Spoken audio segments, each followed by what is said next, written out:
Hello and welcome back to the channel. My name is Atrocious. You can also call me Jake, and today we're going over the top 8 round of the Tokyo, Japan Championship Series in OP08 back in my house in Las Vegas. Good to go with the equipment, and we're ready to rock and roll for this insane top 8 that we're seeing here right now. 7 red purple laws. We're cutting right into the nitty gritty. 7 purple laws in the top 8 of this tournament. We have seen red purple law dominate the last couple tournaments. If you haven't seen those tournaments on the channel in OP08, highly encourage you check those out.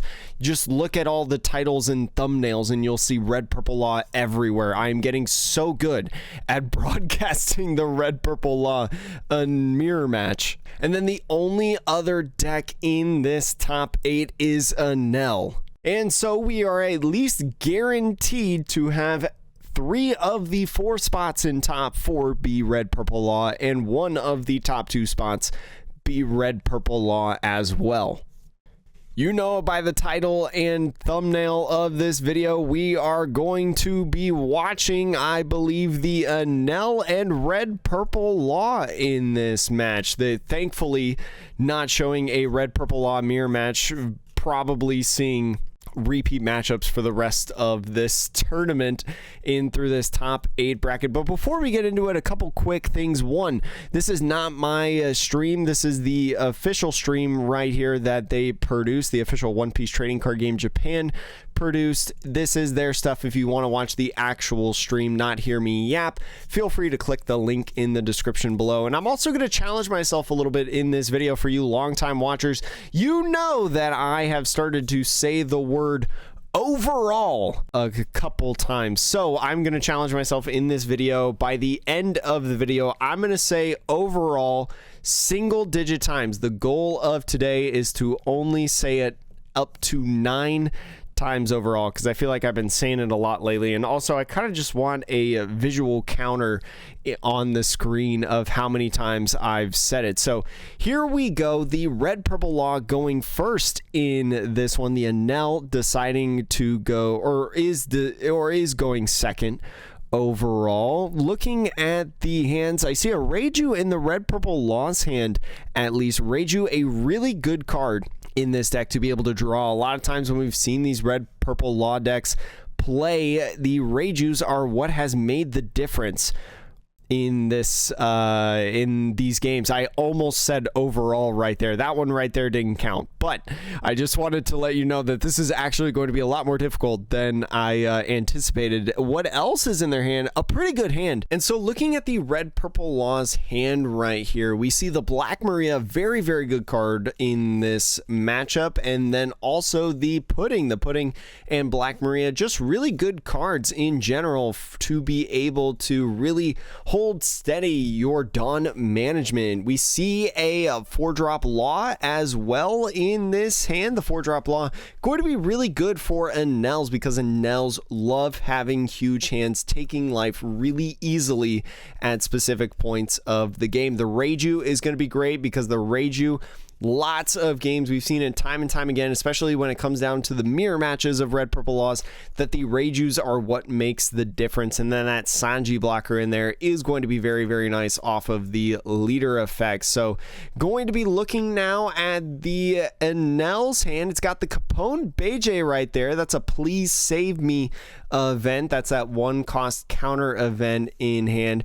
Got the S Snake alternate art right there. Onami and the Jewelry Bonnie as the other cards in the hand. Is going to be a good set of cards for both players. I feel like the red purple law being quite possibly the best deck in format, definitely in my opinion has the better hand. I love also the Miss All Sunday sleeves that they have for their Dawn. I wonder if they actually play Miss All Sunday, because that could be a funny way to trick your opponent into thinking that you're playing Miss All Sunday in your deck. So with the red purple law going first, going to just Dawn and pass, not playing any Gordons or Raise Max. The 2 Dawn turn for the Enel is going to be a draw pass, getting that Onami. And with the 3 Dawn turn now for the red purple law, I'm going to be swinging 5, taking that no trigger at all in there. A couple cards in hand. They got to be careful because there is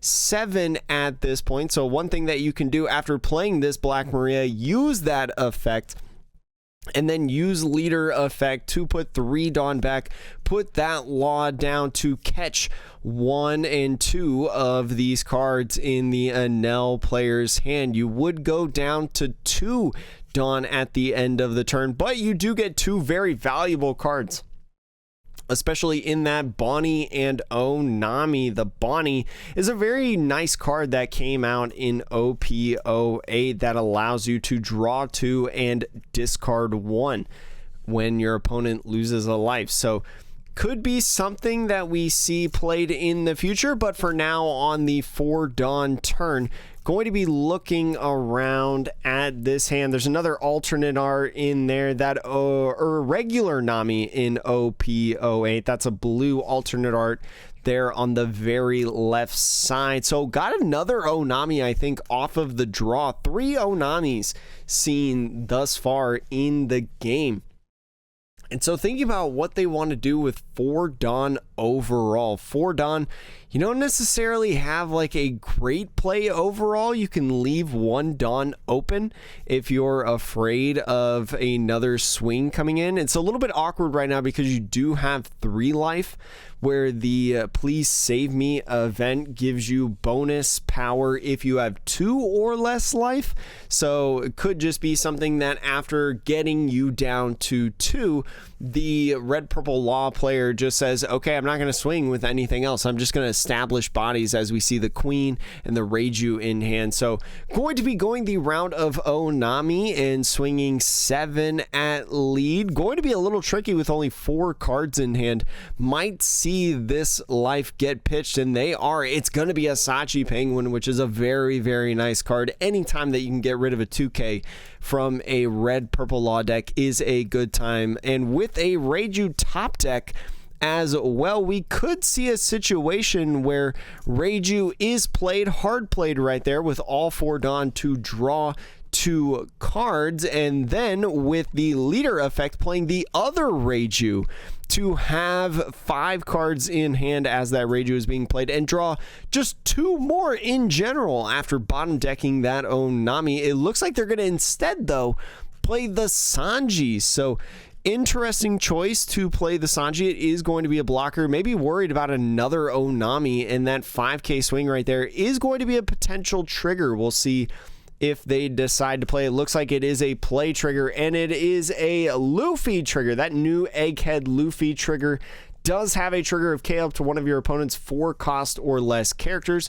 Very nice to get rid of that blocker law. Remember, can't get rid of that Sanji, because once that Sanji hits the field, it goes from 3 back up to 6. So interesting now, drawing a You're the One That Should Disappear counter event card. The Enel deck has a couple different counter event cards at this point, seeing the Please Save Me and then also the You're the One That Should Disappear at 6 Dawn now does have a couple different options of routes that they could go at this point. Going to be attaching 1, swinging 6 at lead, maybe thinking about playing this S Snake in their hand. It does have that on play up to one of your opponent's characters with a cost of 6 or less, other than Monkey D. Luffy, cannot attack till the end of your opponent's next turn. So could nullify that Sanji or Reiju from attacking if they want to. That 6K swing is going to take a life. Going to be another Toy Law promo at this point for the red purple law player. And looking at the hand right now, trying to decide what they would play. I think they're leaning towards the S Snake. Thinking about the different options that you have in hand, I think S Snake is a pretty good one overall, especially not letting this Sanji swing.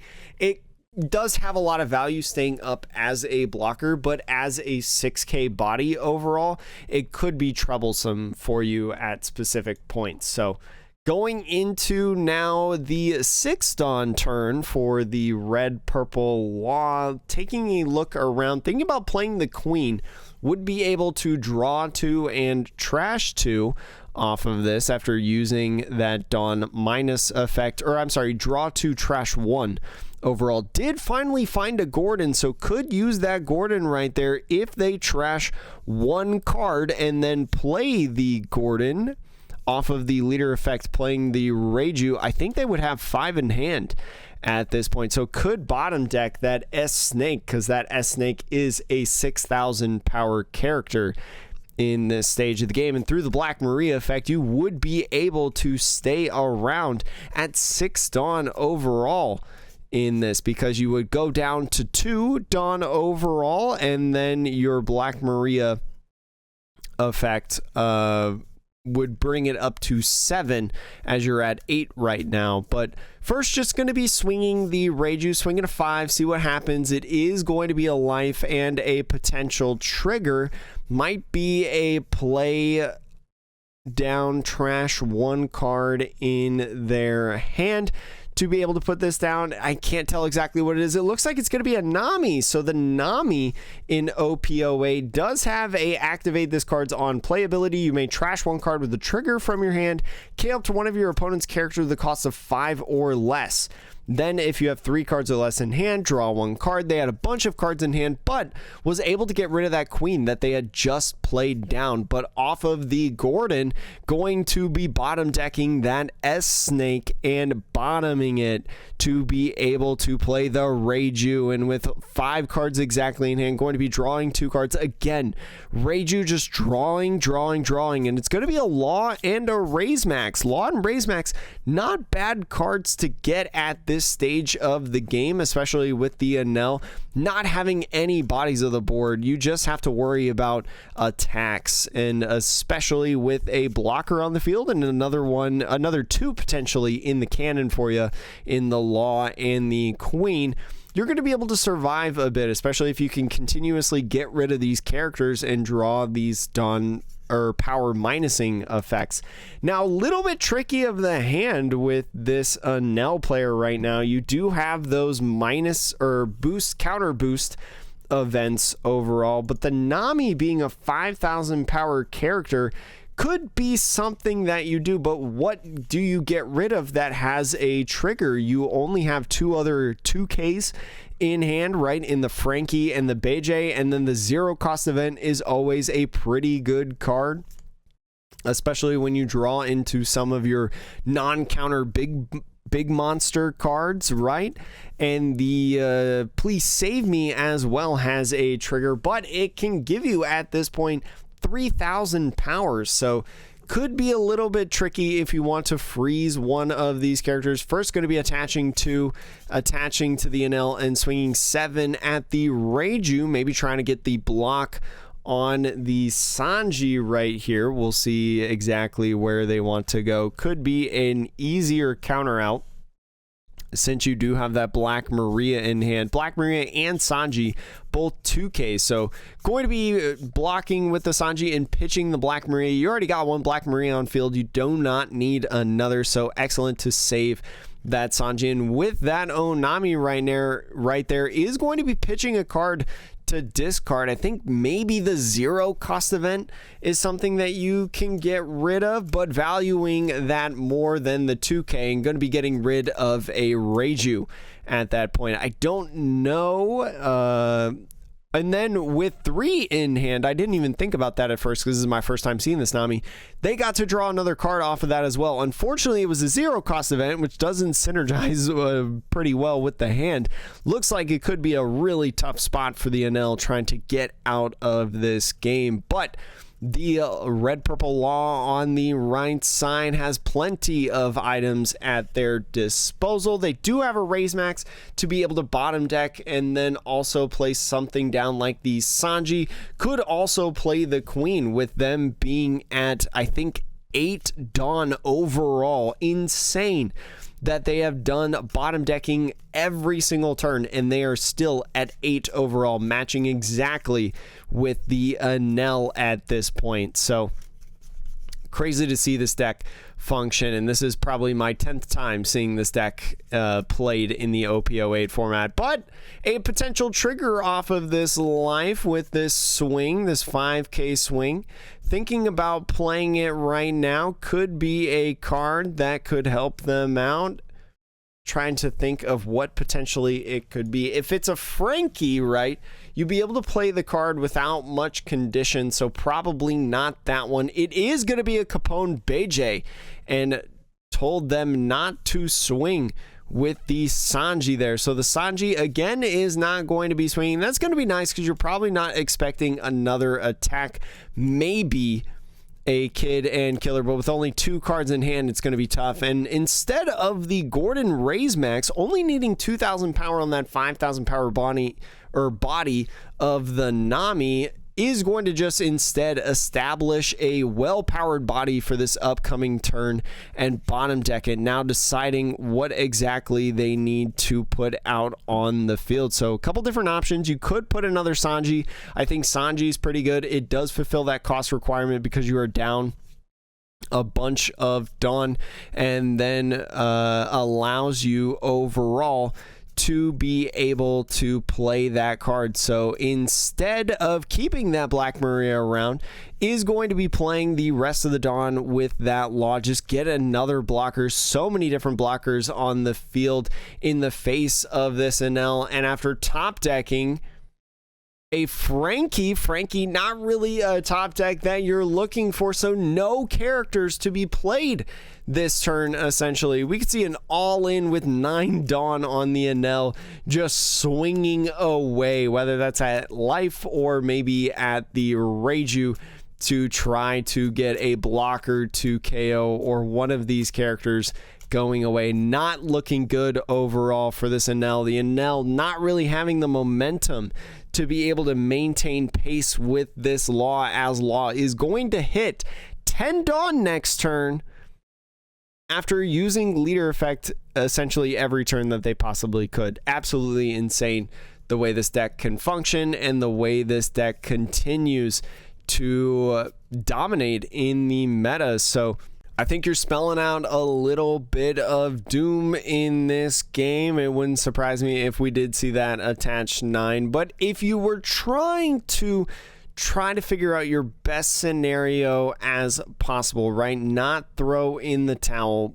Is there value of playing the Frankie overall? Is there value in putting that guy down? It is a 5,000 power character, so another Toy Law or a Raise Max would be able to get it off the field. He's shaking his head right there. He's like, oh man, this is tough, especially if this life is some sort of important trigger that you want over here. Then your hand is sitting there at 3 cards and you're like, well, what do I trash off the 0 event, right? Do I trash the 2k, which is valuable, or do I trash the 3,000 power 1 Dawn card? Please save me. So looks like could be attaching the 5 Dawn. Come on, do it. I know you want to do it, man. I know you want to swing with that Enel. Looks like they're going to be attaching all 5 of those Dawn. Going to be swinging 10 at lead, or the Reiju. Probably going to be playing this Frankie down, to be honest, and letting that life go, saying, you know what, I'm not worried about dying this turn,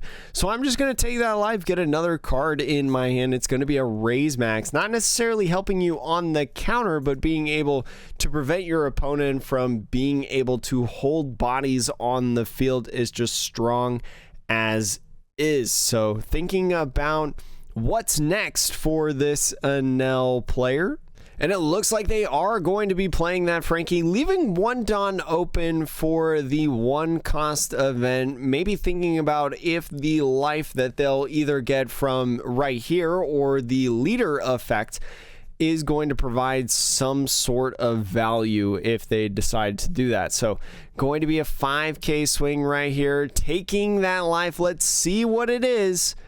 And it is going to just go into hand, trashing that card. It's going to be a 7-drop Lin. Would have been nice to see that card earlier in the game. And this life right here on this other 5k swing from this Toy Trafalgar Law, thinking about taking this one, this card is going to be a zero cost event. So the zero cost event is going to trash the zero card event and get another life. So the survivability is there right now, but you're running out of options at this stage of the game. Did buy you a little bit, and you are going to have to force 3 more swings, right? So taking that life looks like it's a potential trigger. It's a beige, I think it is. No, he decides not to do the beige on him, maybe saying, you know what, I can see this coming, so decides to not do the trigger and throw down the hand for the final swing, all of the dawn on the Trafalgar Law, and the starter deck 10 red purple law going to be winning that match. You could see it in his eyes right there about how that happened. Didn't really feel that close to me, in my opinion, if we're going to be honest. But let's try to look at some sample lists. So this is probably as close to the list as I can get overall. Not necessarily an exact list in there, but a couple different things that we can mention that are staples in a lot of these Enel decks that we see. The events of the Please Save Me, this looked more like a tech card overall, kind of just a one of in general to be able to have. It could have had more in the deck in terms of this trigger right here. Play up to 1 egghead character with a cost of 5 or less from your trash, especially when you talk about the Monkey Day Luffy, right? A card that is in a ton of Enels. You have the Nami, which we saw in that game. The Frankie we saw in there. The Jewelry Bonnie is another one I believe we saw at one of the stages to the game. And the S-Snake as well in there. The egghead cards that you have the potential of playing could be good for something like this Please Save Me. The zero cost event is there. We didn't see really any of the big bodies besides 7-drop Lin, so the list a little bit more spicier than what a lot of these lists on One Piece top decks you will find in there. Ace, I think, is still a good card in this, although we'll have to see how many more big bodies the deck can smash in with the rest of the 50. The Katakuris kind of sneaking their way back into a lot of these decks, in my opinion, especially when you talk about some really, really good triggers in Frankie, Luffy, Nami, Jewelry Bonnie, right? Even this Lilith has a nice, oh, well, it's a Vega. If your leader is Vegapunk, play this card, so it's useless in this deck in terms of the in terms of being able to play off of the trigger. But anyways, so we don't have the actual list that was played in this tournament, but we can take a look at what I would consider to be a generally vanilla list of the red purple law if you're looking to play it in OP08. The same pretty much as what we've seen in the past with Black Maria Pudding, Sanji, Reiju, Kid, Law, Sachi Penguin, Queen, Kid Killer, Max Gordon. The difference in this list is sliding in a couple toy laws instead of 4 Otamas. We did see the toy promo law actually do some damage in the game, especially when you're going up against 5,000 power opponents and you really just want to be able to build your board alongside using leader effect. So this card is a very good card to be able to play down minus the power on the opponent's side of the field and then go ahead and bottom deck it while keeping this character on the field, in comparison to something like the Gordon or the Max, which does not stay on the field overall. So again, really good deck. Hopefully I did better of avoiding saying overall in the game. Hope you enjoyed this video, and we will continue on even though we are guaranteed a top 4 of all red purple laws and a final and a winner of red purple law. Hopefully you stick around with me. Maybe we'll see some interesting things in the mirror matches, but until then, that's going to be all for this one. Thank you so much for watching, and I'll see you in the next video.